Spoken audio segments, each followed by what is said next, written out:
ఉషోదయం ప్రేమించు కాపరి ఉషా కిరణాలు ఉదయకాలపు వాక్య ధ్యానమునకు మిమ్మల్ని ఆహ్వానిస్తున్నాం. ప్రార్థనతో ఈ ఉదయకాలమున దేవుని వాక్యాలకి వెళ్దాం. మమ్మల్ని మిక్కిలిగా ప్రేమిస్తున్న పరలోకపు తండ్రి, ఈ ఉదయకాల సమయానికై వందనములు చెల్లించుకుంటున్నాం. ప్రభువా, మాకు నీవు ఇచ్చిన ఈ దినము కొరకు వందనాలు చెల్లించుకుంటున్నాం. ఈ దినమంతట్లో నాయన నీ కృపను మాకు అనుగ్రహించండి. ఈ ఉదయకాల సమయంలో నాతోనూ కార్యక్రమం వీక్షిస్తున్న ప్రతి ఒక్కరితోనూ మాట్లాడి ఆశీర్వదించమని యేసు పరిశుద్ధ నామమున అడిగి వేడుకుంటున్నాను పరమ తండ్రి, ఆమేన్. ఈ ఉదయకాలపు ధ్యానమునకైన వాక్య భాగము ఇర్మియా గ్రంథము 18వ అధ్యాయము 5వ వచనం నుండి 7వ వచనం వరకు చదువుకుందాం. అంతటా యెహోవా వాక్కు నాకు ప్రత్యక్షమై ఈలాగు సెలవిచ్చెను, ఇశ్రాయేలు వారలారా, ఈ కుమ్మరి మంటికి చేసినట్లు నేను మీకు చేయలేనా? ఇదే యెహోవా వాక్కు. జిగటమన్ను కుమ్మరి చేతిలో ఉన్నట్టుగా ఇశ్రాయేలు వారలారా, మీరు నా చేతిలో ఉన్నారు. దాన్ని పెళ్ళగింతుననియు విరగొట్టుదుననియు నశింపజేయుదుననియు ఏదో ఒక జనమును గూర్చి కానీ రాజ్యమును గూర్చి కానీ నేను చెప్పి ఉండగా, ప్రవక్త అయిన ఇర్మియాతో ప్రభు మాట్లాడుచు ఒక కార్యమును చెప్పడం ఇక్కడ చూడగలము. ఆయనను కుమ్మరి ఇంటికి వెళ్ళమన్నాడు.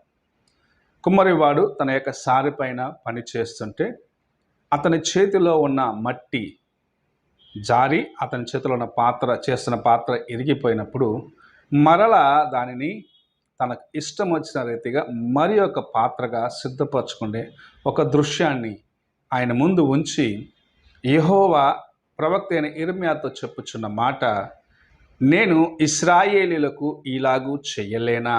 కుమ్మరివాడి చేతిలో ఉన్న జిగట మన్నును ఎలాగ అతడు ఇష్టం వచ్చిన రీతిగా పాడైపోయింది లేకపోతే ఇరిగిపోయిన దాన్ని మరలా బాగు చేసుకుంటున్నాడో, నేను అలాగూ ఇశ్రాయేలీలను చేయలేనా అన్న ప్రశ్నను ప్రవక్త ముందు ఉంచడం చూడగలము. కొన్నిసార్లు మన జీవితంలో సమస్యలు వస్తూ ఉంటాయి, పోరాటాలు వస్తుంటాయి.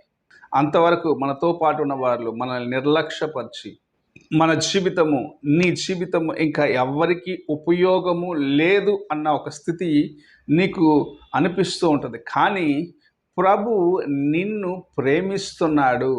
తనకు ఇష్టమైన రీతిగా నిన్ను మార్చుకునేదానికి ఆయన ప్రతి క్షణము నీతో పాటు ఉన్నాడు అని జ్ఞాపకం చేసుకోవాల్సిన వ్యక్తిగా నీవు ఉన్నావు. జిగటమన్ను పాడైపోయిందని కుమ్మరివాడు ఎలాగ పడవేయకుండా దానితో మరి ఒక పాత్రను చేసుకున్నాడో, అలాగనే నీ జీవితము పాడైపోయినది. సమస్యలతో నేను సతమతమైపోతున్నాను, నేను కృంగిపోతున్నాను, ఎవ్వరికి నేను ప్రయోజనం లేను అని అనుకుంటున్నావేమో. లేక పాపము చేత దేవుని కృపను పోగొట్టుకున్నాను, ఇంకా దేవుని కొరకు నేను నిలబడలేను అనుకొని నీ జీవితంలో కృంగిన వ్యక్తిగా ఉన్నావేమో.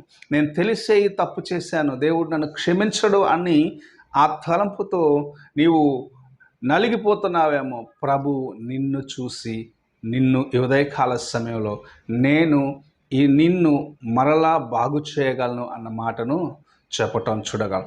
ఈ కుమ్మరివాడు జిగట మన్నుకు చేసిన రీతిగా నేను నీకు చేయలేనా అని ప్రభు చెప్పటం చూడగలము. మనల్ని ప్రభు ఎంతగా ప్రేమిస్తున్నాడంటే, లోకము మనల్ని పడవేసినను సరే, త్రోసివేసినను సరే, ఆయన మనల్ని మరలా బాగు చేసి వాడుకొనగలడు. లోకము మనల్ని నిర్లక్ష్యపరచునను సరే, లోకము మనం ఎందుకు పనికిరాని వారమని త్రోసివేసినను సరే, ఆయన నిన్ను బాగు చేసి వాడుకుండే దేవుడనై నేనున్నాను అని ఈ ఉదయకాల సమయంలో మనతో మాట్లాడుచూ ఉన్నాడు. దేవుని కృప ఎంత గొప్పది. ఈ లోకంలో ఉన్నవారు మనల్ని త్రోసివేయచ్చు.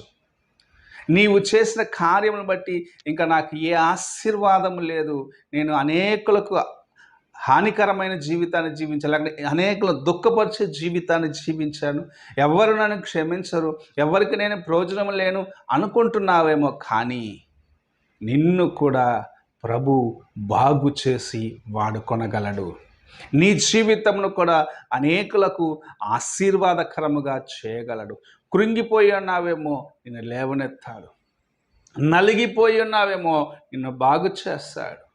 నిన్ను సరిచేసి నిన్ను ఆశీర్వదించి నిన్ను అనేకుల మధ్యలో మరలా స్థిరపరిచే దేవుడు నీకు తోడుగా ఉన్నాడు. ఈ ఉదయకాల సమయమున ప్రభువుని చూస్తున్నావు కదా, ఆయన నీకోసం తన చేతిలో చాచి ఉంచినాడు.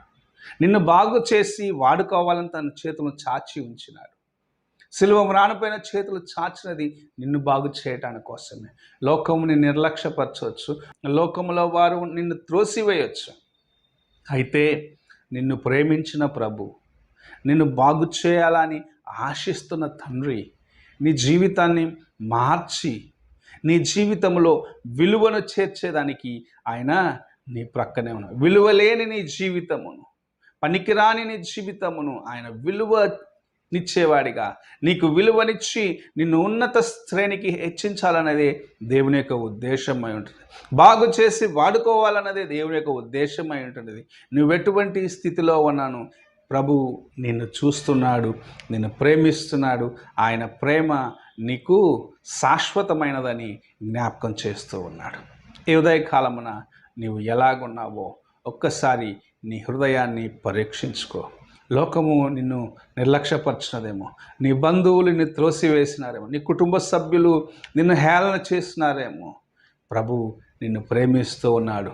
నీవు నలిగిపోయి ఉన్నావేమో, నీవు విరిగిపోయి ఉన్నావేమో, ఎవ్వరికి ప్రయోజనం లేవనుకుంటున్నావేమో, నిన్ను బాగు చేసి వాడుకునేదానికి నేనున్నాను అని ప్రభు ఉదయకాల సమయంలో నీతో మాట్లాడచ్చు.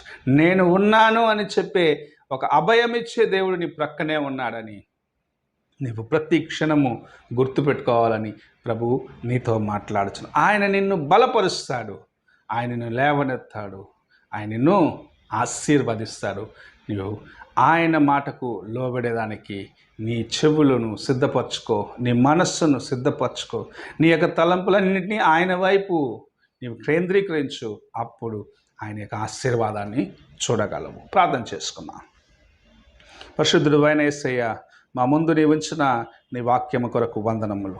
అవును తండ్రి, మేము నలిగిపోయిన స్థితిలో, ఎవరికి ప్రయోజనం లేని స్థితిలో ఉన్నామనుకుంటున్నాము, కానీ మమ్మల్ని ప్రేమించి బాగు చేసే దేవుడుగా నీవు ఉన్నావు. మా బలహీనతలు చూడవు, మా యొక్క అవిధేయతను చూడవు, మమ్మల్ని ప్రేమిస్తున్నావు. మమ్మల్ని బాగు చేసి అనేకుల మధ్యలో నిలబెట్టాలనేది నీ ఉద్దేశమై ఉంటున్నదని ఈ వాక్యము సెలవిస్తుంది. అలాగనైనా నీకు నాయన మమ్మల్ని అప్పగించుకునే కృపను దయచేయమని, నీ వైపు చూసే కృపను దయచేయమని, ఇంకా ఎందుకు పనికిరాము అన్న తలంపు నుంచి బయటకు వచ్చేదానికి సహాయము చేయమని యేసు పరిశుద్ధ నామమున అడిగి వేడుకుంటున్నాను పరమ తండ్రి. ఆమేన్. తండ్రి అయిన దేవుని ప్రేమ, కుమారుడైన క్రీస్తు కృప, ఆదరణకర్తైన పరిశుద్ధాత్మిక సహవాసము ఇప్పుడు ఎల్లప్పుడూ తోడై ఉండి సదాకాలము నడిపించునుగాక. ఆమేన్.